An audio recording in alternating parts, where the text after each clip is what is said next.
Hey guys, it's Mark and Julie with Hanging with the Hyatts. In the process of winterizing this camper. Last thing we're doing is I put fuel stabilizer treatment in the tank, and I was trying to run it all out, but it never ran out completely. But I did run it, let it run for about an hour, hour and a half, and get the fuel stabilizer system in the lines.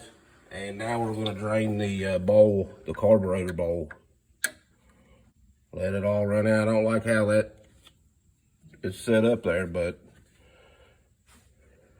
right underneath this is a connecting harness, but I'm trying to keep the gas off of it.